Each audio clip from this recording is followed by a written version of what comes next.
दोस्तों नमस्कार। मैं के पनगोत्रा एक बार फिर मुखातिब हूं आपसे पनगोत्रा कंसेप्ट के साथ।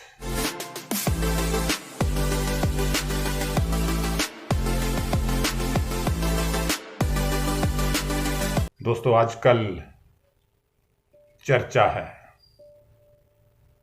फिल्म द कश्मीर फाइल्स की। पूरे देश में इस फिल्म पे चर्चा है और ज्यादातर सुर्खियों में इस फिल्म की तारीफ है कि इस फिल्म में उस सच्चाई को उजागर किया गया है जो 1990 में कश्मीरी पंडितों के पलायन का कारण बनी। अगर कोई मुझे पूछे तो मैं व्यक्तिगत स्तर पर मुझे इस फिल्म की कहानी और जो इसमें दर्शाया गया है उससे मुझे कहीं भी कोई आपत्ति नहीं है। उसकी एक वजह है। उसकी वजह यह है कि मैंने दर्दपुर ये उपन्यास मैंने पढ़ा है। इस उपन्यास की अगर मैं बात करूं तो जब इस उपन्यास की लेखिका मेरी बहन क्षमा कौल, जब उन्होंने मुझे ये किताब भेजी, मेरे घर ये किताब आई थी, तो इसके बाद मैंने इस किताब की समीक्षा लिखी थी। एक बहुत बड़े अखबार में मैंने समीक्षा लिखी थी और उसकी प्रति एक सेमिनार के दौरान मैंने क्षमा बहन को दी थी। उस समीक्षा को लेके उस बड़े अखबार की एक संपादिका क्षमा कौल से शायद थोड़ी नाराज हुई होगी या कुछ मुझसे भी नाराज हुई होंगी। कारण यह था कि क्षमा कौल जी ने यह किताब मुझे क्यों नहीं दी। यह मुझे भी मिलनी चाहिए थी, के पनगोत्रा को मिल गई, लेकिन यह किताब, यह उपन्यास मुझे क्यों नहीं मिला। तो 2-4 दिन उस समीक्षा को छपवाने में लग गए, लेकिन फिर भी मैं समीक्षा छपवाने में सफल हो गया। तो दोस्तों फिल्म से मुझे कोई आपत्ति नहीं है। फिल्म की सच्चाई से मुझे कोई आपत्ति नहीं है। फिल्म में जो दर्शाया गया है वो बिल्कुल ठीक है, यानी 101% ठीक है।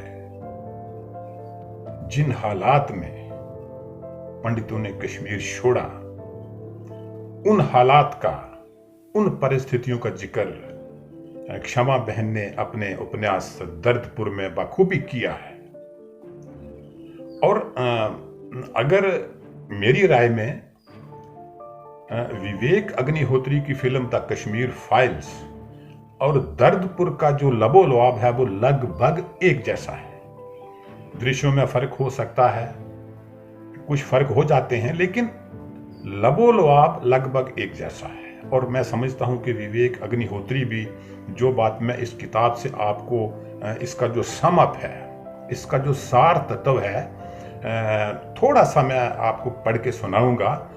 और मुझे उम्मीद है कि विवेक अग्निहोत्री भी उस बात से सहमत होंगे जो इस किताब में बताया गया है। तो चलिए मैं आपको थोड़ा सा मैं आपको सुनाता हूं। तो दर्दपुर का सार तत्व ये है, सम अप ये है लगभग। धार्मिक उन्माद और आतंक ने कश्मीर की संस्कृति और समाज का भयावह विखंडन किया है। किसी जमाने में कश्मीरी हिंदुओं और मुसलमानों के बीच बहुत ही आत्मीय संबंध रहे। उन संबंधों की अपनी जटिलता भी थी और संवेदनशीलता भी, परंतु कश्मीर में आए आतंक और विघटन के नए दौर ने उनके सामंजस्य को समाप्त कर दिया। फिर भी ये उन संवेदनों को समाप्त नहीं कर सके जो मनुष्य को मनुष्य बनाते हैं। इन्हीं स्थितियों और ऊहापोह में लिखा गया सुपरिचित लेखिका क्षमा कौल उपन्यास दर्दपुर। तो क्या विवेक अग्निहोत्री इस बात से असहमत हो सकते हैं? नहीं हो सकते, मुझे पता है नहीं हो सकते, और ना मैं हो सकता। मैं दर्दपुर के इस सार से कभी भी असहमत नहीं हो सकता। और मैं आपको बता दूं कि इस जम्मू कश्मीर के अंदर मेरी लेखनी को जितना कश्मीरी पंडितों ने पहचाना, उतना जम्मू के लोगों ने नहीं पहचाना। मुझे पंडितों ने तीसरे विश्व कश्मीरी पंडित सम्मेलन में जम्मू विश्वविद्यालय में जोरावर सिंह ऑडिटोरियम में बोलने का मौका दिया। मुझे कुछ सेमिनार्स में आने का मौका दिया, और यहां तक कि पंडित प्रेमनाथ भट्ट मेमोरियल ट्रस्ट ने मुझे वर्ष 2014 में अमेटर जर्नलिस्ट अवार्ड से भी मुझे नवाजा। तो मैं कैसे कह सकता हूं कि भारत के अंदर कश्मीरी पंडित एक इंटेलेक्चुअल तबका है जो परिस्थितियों को बड़ी गहनता तक समझते हैं। तो मेरा कहने का मतलब यह है कि इस फिल्म से मुझे कहीं भी कोई आपत्ति नहीं। जो दिखाया गया है सच दिखाया है, लेकिन इस फिल्म ने एक नई बहस पैदा की है, सवाल पैदा किए। सवाल इस बात के नहीं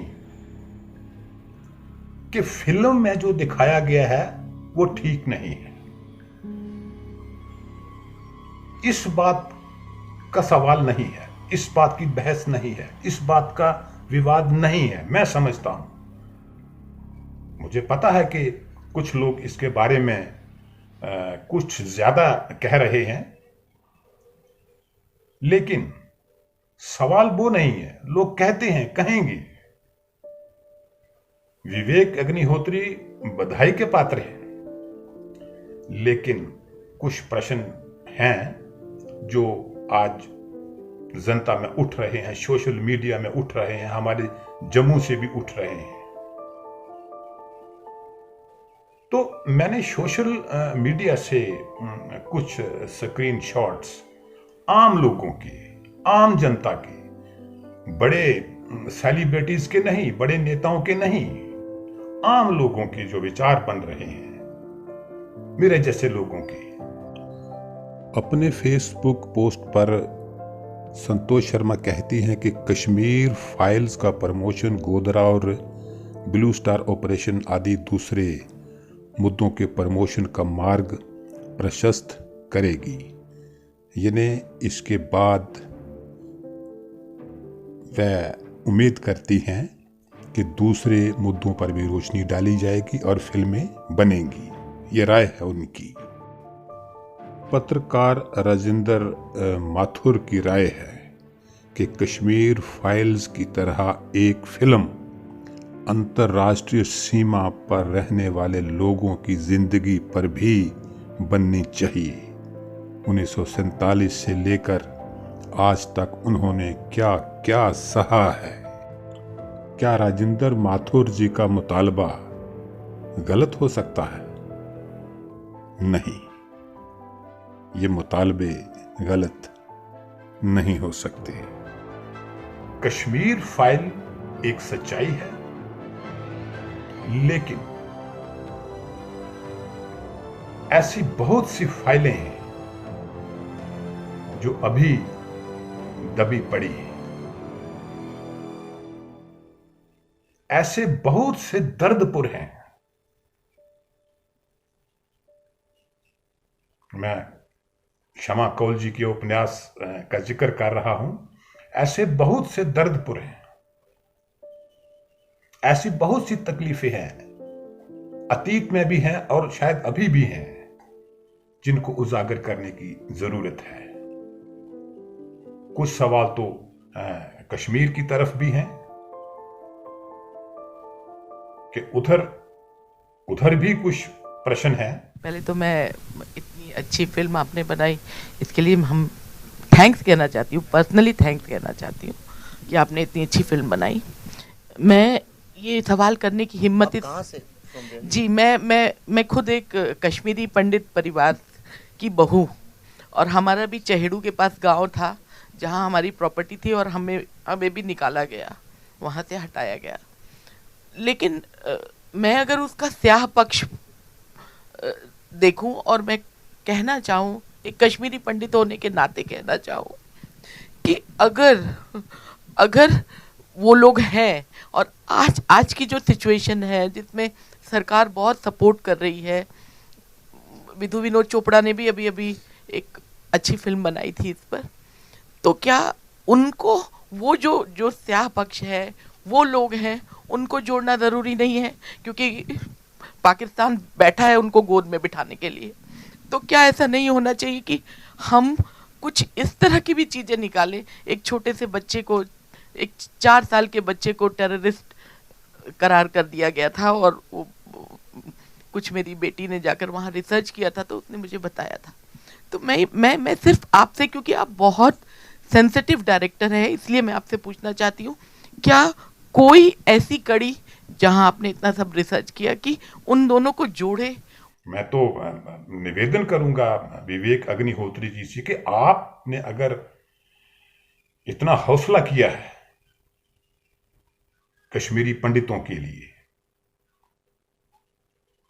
तो आप थोड़ा और हौसला कीजिए, और कुछ और फाइलें जो हैं कश्मीर के बाहर भी बहुत सी कहानियां हैं जो दबी पड़ी हैं।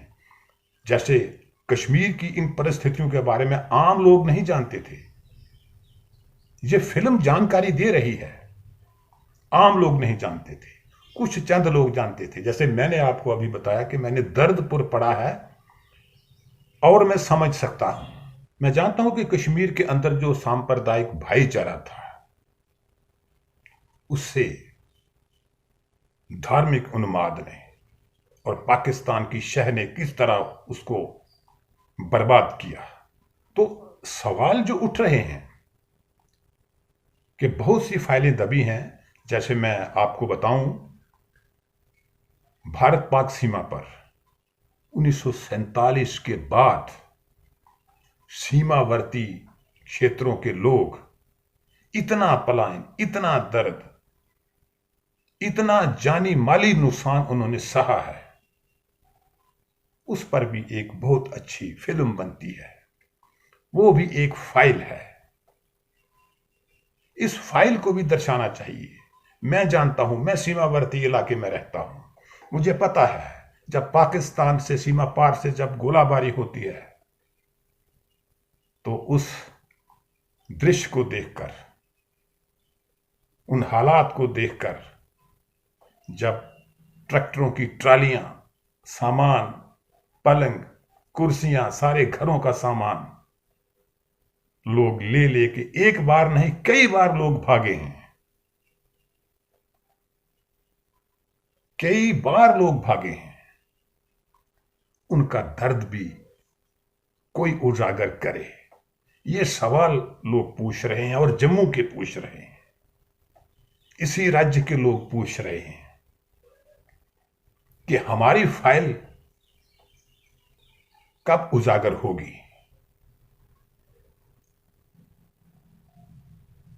तो आज मैं यही निवेदन करना चाहता हूं हमारे जो फिल्म निर्माता हैं, निर्देशक हैं, उनसे कि भाई अगर विवेक अग्निहोत्री ने कश्मीर के दर्द को लेकर किसी फिल्म का निर्माण किया है, रिसर्च की है, स्टडी की है, तो भाई आपके लिए भी कई फाइलें हैं, आप उन फाइलों को उजागर कीजिए, परेशान मत होइए।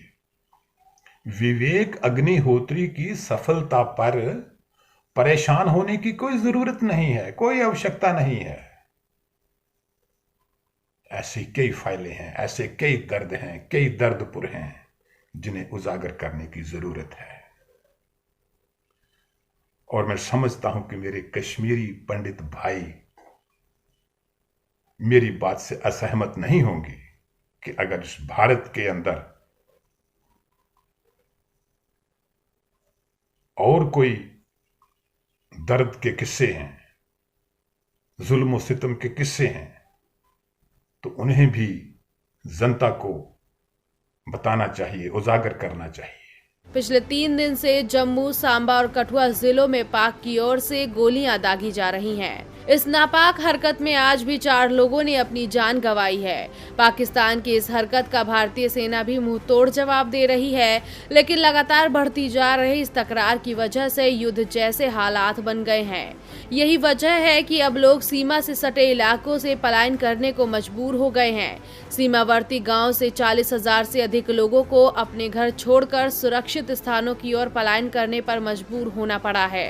पुलिस ने बताया है कि कुछ लोगों ने प्रशासन द्वारा बनाई गई अस्थायी शिविरों में शरण ली है, जबकि ज्यादातर लोग अपने रिश्तेदारों और दोस्तों के घर में शरण लेने के लिए मजबूर हुए हैं। हालांकि मवेशियों और घरों की रखवाली के लिए हर घर में एक पुरुष सदस्य को छोड़ दिया गया है। अंतर्राष्ट्रीय सीमा के आरएसपुरा, अरनिया, रामगढ़ और अन्य सेक्टरों से भारी संख्या में गाँव वालों का पलायन जारी है। गाँव वालों ने अपनी जान बचाने के लिए समाधान निकाल लिया है, लेकिन सवाल उठता है कि सरकार घाटी को बचाने के लिए कब समाधान निकालेगी। इसके बाद कश्मीर फाइल्स के बाद जनता कुछ चाहती है, उम्मीद करती है।